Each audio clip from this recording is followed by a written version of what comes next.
Rachel. Ray! No. Ray, do I have your phone? Joachim Trier's latest is par for the course. The writer-director of The Worst Person in the World is back with another brutally frank, darkly hilarious, deeply existential character piece starring Renate Reinsve. Sentimental Value continues to refine the same themes and ideas that Trier has been grappling with throughout his whole career. Love, identity, the nature of memories, ambition versus responsibility, and he perfects his uniquely melancholic reflection of the world. Sentimental Value revolves around a brilliant but washed-up filmmaker who, upon his ex-wife's death, returns to reclaim the family home where he intends to shoot his most personal picture yet. He tries to reconnect with his two estranged daughters, but they resent him for abandoning them during their childhood, putting his career before them and being an all-round shitty deadbeat dad. He offers the lead role to his eldest daughter, the one who hates him the most, but she turns it down, so he replaces her with an American movie star. It sounds a lot plottier than it actually is. It plays out in a series of vignettes, there's a nice loose flow to it all, and all that setup serves an important dramatic purpose. It keeps putting more and more strain on these relationships, pushing them closer and closer to saying the things they don't want to say. Ni två är ju det bästa som har hänt mig. Bäst som har skjedd deg? Skulle vært der litt mer, da?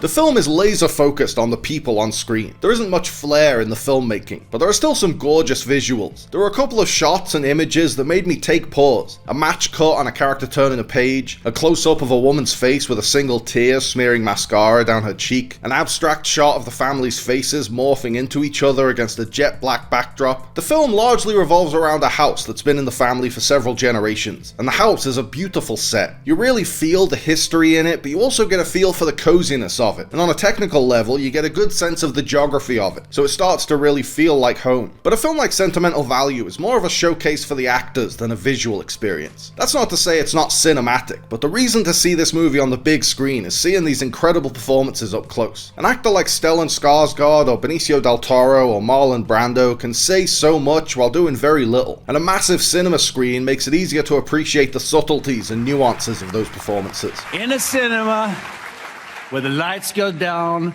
and eventually you share the pulse with some other people.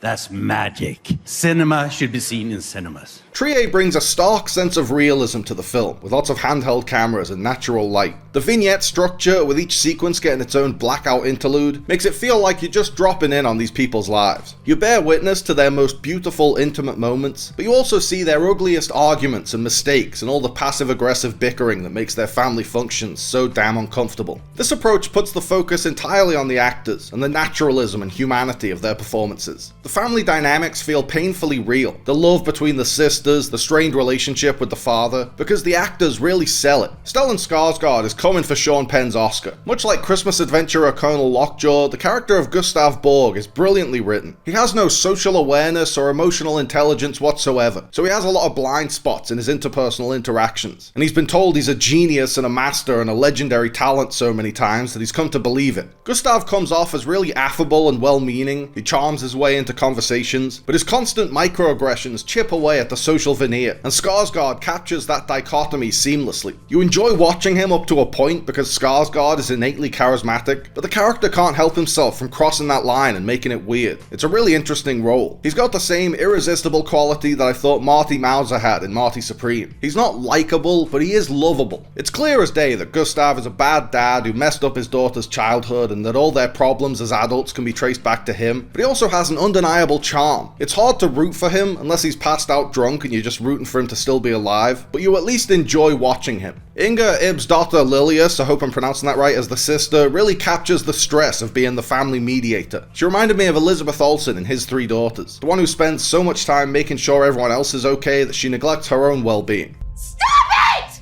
It's a great part, we all know someone like that, and a wonderfully subtle performance. In theory, Elle Fanning should stick out like a sore thumb in this cast. She's an English-speaking American Hollywood star in a little Norwegian drama, playing an English-speaking American Hollywood star in a little Norwegian drama. On a meta level, the whole point of her character is that while she brings commercial appeal, she doesn't belong in this movie. She even says so herself. But while the character of Rachel Kemp isn't supposed to be here, Elle Fanning herself is right at home in this movie. She's perfectly in tune with the naturalism of her co-star. Oscars, and she shares her own fascinating on-screen dynamic with Skarsgård. Rachel and Gustav have this interesting dynamic where she becomes a sort of surrogate daughter, and he finds it easier to love her and relate to her than his own daughters, because she's an admirer of his art first and foremost, and that's all he really cares about. But it's not a one-sided thing. He's a protective father figure looking out for her when the gutter press come after her, and she appreciates that. It's interesting to see that dynamic unfold, especially as Rachel gets to know Gustav better and sees who he really is. Everyone in the cast is great, but the star of the movie is Renate Reinsve as the eldest daughter, the one who hates her father the most, but also the one who resembles her father the most. Nora made the same mistake as her dad. She put her artistic career above her personal life, and above her own happiness. Gustav is the scene-stealing supporting player who becomes a secondary lead like Cliff Booth or Benji from A Real Pain, but Nora is the focal point. She's every bit as messy and chaotic and spoilt and shallow as the character Reinsve played in The Worst Person in the World, but she has a more tragic angle where she's self-destructive and fundamentally broken. After watching Hamnet, I thought Jessie Buckley was a lock for Best Actress, but if the Academy voters can get over the hurdle of subtitles, I think Reinsve could be in with a chance. She certainly deserves to be.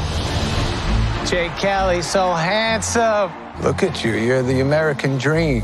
The last of the old movie stars. I'm down here. You're up there, you're down here, you're in here. Sentimental Value is surprisingly similar to a different award contender this year, Jake Kelly. They're both dramedies about a fading cinema icon trying to reconnect with his two estranged daughters and having very little success. Ironically, Jake Kelly is a lot more sentimental than Sentimental Value. It's treacly and saccharine. Don't get me wrong, I loved Jake Kelly, and I loved its sappiness and its dreamy, fantastical 8.5 elements. But Sentimental Value's more nuanced, understated approach is much more powerful. It's like the less you do, the harder it hits. And that's the advantage that Sentimental Value has over a lot of the awards players this season. The art of subtlety and ambiguity. I enjoyed Hamnet, but it sometimes felt like emotional manipulation. Sentimental Value has a much softer touch, and gives you a lot more leeway to figure out how you're supposed to feel. All three main characters have good qualities and bad qualities, just like any human being. And we're showing everyone at their highest points and their lowest points, and left to draw our own conclusions. I loved every second of Sentimental Value. I love movies that accurately reflect the emotional roller coaster of life, that turns funny, sweet, haunting, mundane, and emotionally devastating. The film goes to some really dark places. It deals with suicide and the Holocaust, but it's an invigorating watch because it captures the unbearable weight of being human in a really touching, really tender way. It's a raw, honest look at a family that has long since fallen apart and is struggling to come back together. It's about the collective emotional baggage that every family has to carry.